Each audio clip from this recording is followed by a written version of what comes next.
Is that you? I got all these microphones because I got poor impulse control, especially during the holidays with all the Christmas ads and gift giving going around. I just can't help myself. There's the Rode Video Micro, the Comica VM30, the Zoom H1N, the Sony UX560, the PreSonus PD70, the Behringer XM1800S, the Zoom H6, and I even went and found this effects machine, the TC Helicon Voice Live Play. So the latest wave hit me this past Christmas. I already had the DJI Mic 1, which I thought was amazing. I thought it was small, compact, it had great audio quality, internal recording, Bluetooth capabilities were great. Until I saw this guy, the Hollyland Lark Mark II. I really like how small and discreet this thing is. Hollyland even sends you stickers to cover the logo so it can be more inconspicuous. Compared to the DJI Mic 1, this thing is tiny.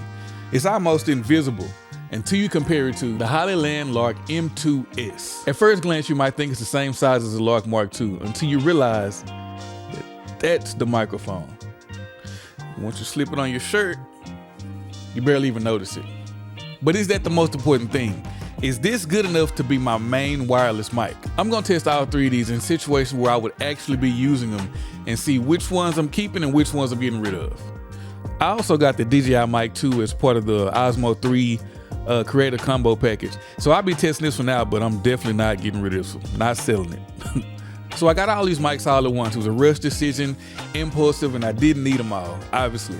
I'm getting rid of two of these. I haven't decided which two, but that's what these tests are gonna help me figure out. So what I can say right off the bat is this feels as stupid as it looks. All right, so I'm not gonna get too technical. I don't wanna be uber technical. As a matter of fact, let me get a control audio just so I know we got some good audio somewhere for sure in case I'm screwing up. So what I know for sure is the DJI Mic 1 and Mic 2 both have internal recording. The DJI Mic 2 has 32-bit flow, so I can yell as loud as I want to or talk as low as I want to. And either way should be fine. I should be able to edit that in post if I need to and never really have an issue with how loud or soft anything is. The Lark Mark II and the Lark M2S. Okay, so I have the most questions about the M2S. I want to know how good it's going to sound sitting right here, just on the edge of my t-shirt, because I normally like to have my mics dead center and on my chest, so it picks up the bass from my chest, straight from the chest, as well as the voice, my voice coming from my mouth. And I have curiosities about that. So with the DJI Mic 1, I know its capabilities and I know how good it can sound. So I'm not really questioning there. I'm questioning whether or not I want to keep it or trade it out for something like the Lark Mark II or the M2S. The DJI Mic 2 is gonna stay. It's not a perfect mic, but for my purposes, it's pretty dang close. And I was doing just fine with the DJI Mic 1 before the Mark II came along. So one thing I know that I like a lot less about all right, and there's the M2S. One thing I do know that I like about the mic, the DJI system, working with this Osmo Pocket 3, everything is pretty much integrated. It's wireless. It's wired in perfectly. It's seamless. It's not gonna cause me a bunch of problems. Everything works perfect together. They made them to work together. The DJI system, plural systems, with the Mic 1 and the Mic 2, they both have internal recording and they work seamlessly with the DJI Pocket, Osmo. God damn, these names are too long. They work great with the Pocket. So they work seamlessly, they're integrated, the systems are integrated, everything works great with them. The Hollyland, while they are small and pretty unnoticeable, and I really like that about them. They don't have internal recording or 32-bit float audio, which the 32-bit float is not as big a deal for me because I don't yell and I don't get too quiet. I pretty much stay here. So if I can get it to sound good in this area, this zone, I'm pretty good. I can't remember the time I clipped audio or when I had to raise it so much that I had to raise the noise floor as well in post. But that internal recording is a big deal for me. You know what else is a big deal? And DJI sucks at this. Branding is, if you see how huge that is, and this is the DJI Mic 1. It was less noticeable on the DJI 1, and it was still pretty noticeable. And then the DJI Mic 2 just got even more flashy and more gaudy, and I don't like it. Why does it have to be like this? Like, the logo's brighter. You can see it. You can see all the gadgets moving around on the inside of it. Well, not moving, but you can. It's transparent. It's even more like when you zoom out, when you back up. This is the 1 and this is the 2. They made it even more noticeable. You know, there's no way to be inconspicuous with this. What I like about Hollyland is, even before, there was a Hollyland logo here, but they sent stickers so I could cover that up and be even less noticeable. And they even took it a step further to where now that pea-sized microphone right there, you can barely see it at all. If I took all these off and just had that right there, aside from the shirt crease, you can't really tell anything at all. But DJI you gotta let people know you're a DJI product. And golly. And I mean, I guess that's understandable from a business perspective, but as a person who wants to be in front of the camera, last thing I want to do is promote DJI for free. Last thing I want to do is take attention away from whatever it is that I'm talking about. But I mean, even from this distance, look how obvious it is. It's like, yeah, look at me, I'm a microphone. So take that away. Hollyland's got the little dot, and then it's got an even smaller dot here. So I think in that aspect, Hollyland definitely got it right. As far as in-studio purposes, I think Hollyland will be great. If you're gonna be attached to a camera already and in a controlled environment, boom, there you go. You got nothing to worry about. But the internal recording for me is a very big deal. What's not as much of a big deal, but could be a big deal, is noise cancellation. So my next test will be noise cancellation, and we'll see where we go from there. And before we even get into the noise cancellation portion of this video, I just want to say the thing I like most about the Hollyland M2S is how small the actual microphone is. So you go from the microphone being that big to putting the noise cancellation or the wind muff on, and now it goes that big. So it's that noticeable now. And you take that, and then you take the DJI mic. You know, the wind muffs alone are about the same size. Close to the same size. The DJI mic is still bigger. I just want to point that out, because if the reason I like this mic so much is because it's so small, if I put a wind muff on it, a dead cat, it gets a lot bigger. It gets a lot bigger. So on the Lark Mark II, you go from this little spot of a microphone, and then if you need some wind reduction, you go from that to this. I mean, what is this? What is this? You know, if I'm looking for a small size and inconspicuousness, if that's a word, if I'm looking for something to be discreet, look at this. I go from that, this little spot here, to this. That's not inconspicuous at all. That's, hey, everybody, look at me. I got a rat. I got a little mouse on my chest. It's not inconspicuous at all. So before you even get out there to do the wind noise test, Hollyland is already losing points for me. This one isn't so bad. The M2S isn't so bad. The DJI, I mean, just when you talk about you want something small, like they're both still small technically, but when you talk about you want something small, like you kind of lose the smallness when you start using wind muffs. But if you don't need a wind muff for whatever situation you're in, doesn't matter, does it? So I just want to point that out before we got out here. So I'm not really gonna go over the specs or the technical aspects of everything. I'm really only looking at the things that are important to me.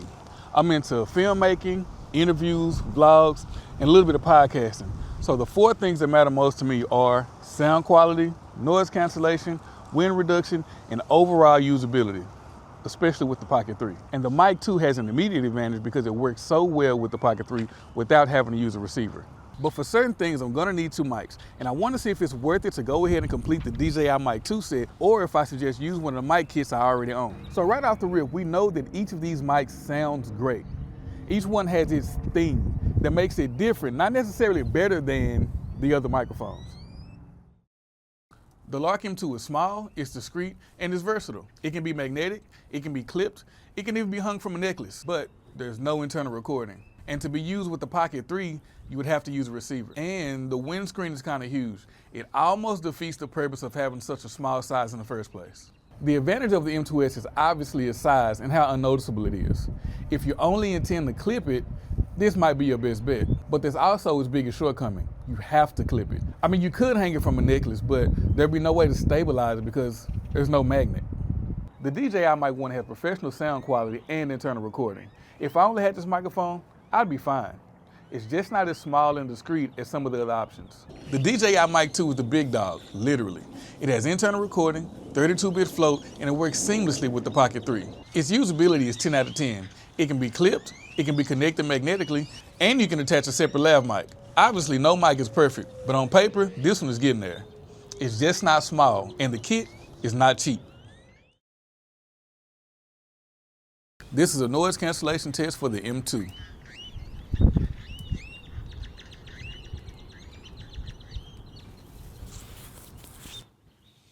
This is a noise cancellation test for the M2. This is a noise cancellation test for the M2S.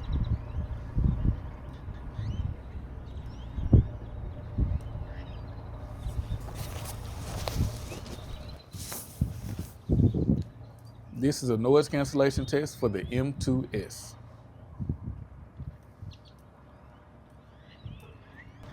This is a noise cancellation test for the DJI Mic 2.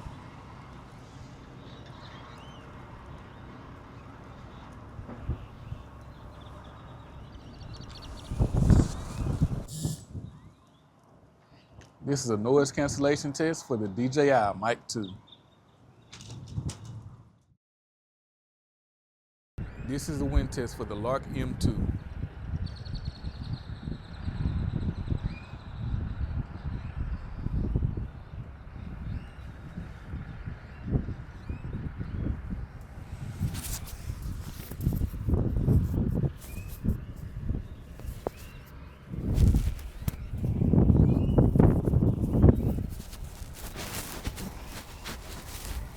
This is a wind test for the Lark M2.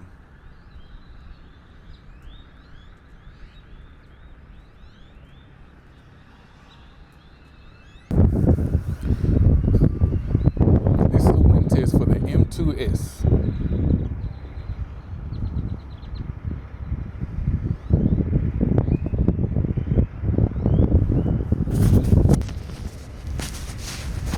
And this is a wind test for the M2S.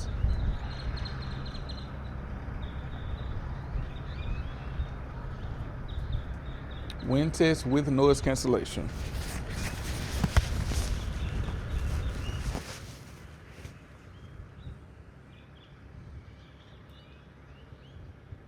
This is a wind test for the DJI Mic 1.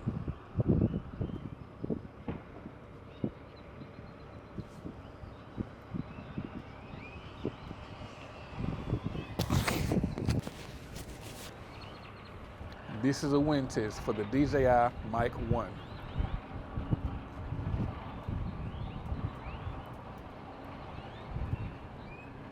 This is a wind test for the DJI Mic 2.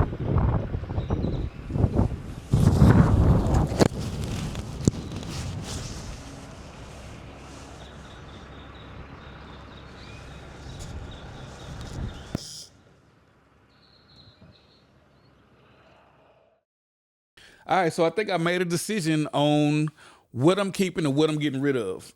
So like I said, I knew I was keeping the DJI Mic 2 for sure because it works so well with the Osmo Pocket 3, and that's gonna be my new minimalist setup, my run and gun, grab a camera, grab a mic, let's go setup. So I knew I was keeping that one for sure. It was just kind of for show.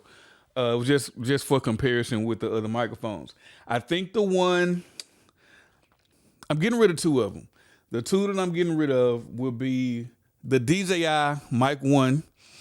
Not because it's a bad mic. It's not a bad mic at all. But I do have a DJI Mic 2 now. So I've upgraded inadvertently. And what I think I'll do is later on down the line, if I feel it's necessary, I'll just go get the rest of the combo.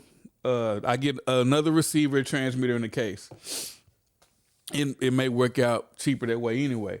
But I am getting rid of the DJI Mic 1. There's no noise cancellation. There's no 32-bit float, but it's still a pretty good mic. I never had any issues with this microphone, but since I have the DJI Mic 2, I figure I might as well continue with the upgrade if I so choose to. For right now, I'm not going to do that.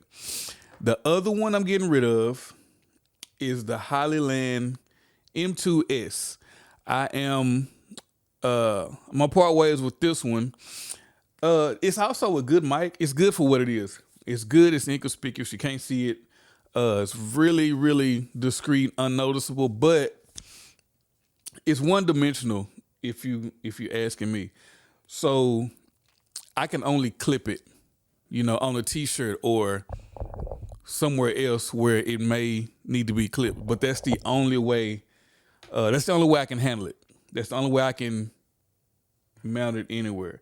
So the Mark II, the Lark Mark II also clips, so I can clip it if I need to, but not only that, since it is magnetic, obviously I can attach it to my shirt, but also, take a look here. Let's say, for example, I don't want to see a microphone at all in the shot, for whatever reason. You might need to hide a mic. So there are a lot of ways you can hide a mic, but this being magnetic makes it that much easier. So I can hide a mic I could be anywhere. Let's say I'm standing right here, talking, but I don't want to have a mic here. Boom. Now, I got a mic right here, and if I'm talking close enough, it's just like having it here, but it's here. So it's a lot more it's a lot more versatile that way. And not only that, you can also latch it to a lanyard. Boom. And now it's on the necklace. The way you use this is you tuck it, put it in. So now it doesn't pull on your shirt. But either way, that's what you got. We got a number of ways we can use this one, and the M2S is just not as versatile. The Lark Mark II sounds great. As long as you don't need noise reduction or this big stupid wind muff, you'll be great. And hopefully, I don't plan on putting myself in a situation where I would need a wind muff or noise reduction. But if I do, hopefully I would either have the Mic 2 with me, or I could figure something out to where I didn't need to use the noise reduction on the Lark Mark II, because it doesn't sound great at all. That's the last ditch effort. But anyway, I think I've made my decision. I'm gonna stick with the DJI Mic 2 and the Hollyland Lark. Anyway, the Hollyland Lark Mark II. And I'll be selling the M2S, and I'll be selling the DJI Mic 1, and I'll be selling the rest of this stuff that I don't I don't use. So yeah, I think I did it.